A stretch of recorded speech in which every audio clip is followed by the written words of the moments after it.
బంగాళాఖాతం, హిందూ మహాసముద్రంలో ప్రాబల్యం పెంచుకోవడానికి డ్రాగన్ తీవ్రంగా ప్రయత్నిస్తున్న వేళ అక్కడ పట్టు సాధించటం భారత్కు అత్యంత ప్రధానం.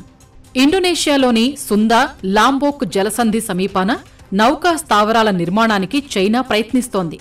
స్ట్రింగ్ ఆఫ్ పర్ల్స్ వ్యూహంలో భాగంగా భారత్కు తూర్పు దిక్కున శ్రీలంకలోని హంబన్టోటా పోర్టును 99 ఏళ్లు లీజుకు తీసుకుంది. బంగ్లాదేశ్లో చిట్టగాంగ్ పోర్టును అభివృద్ధి చేస్తోంది.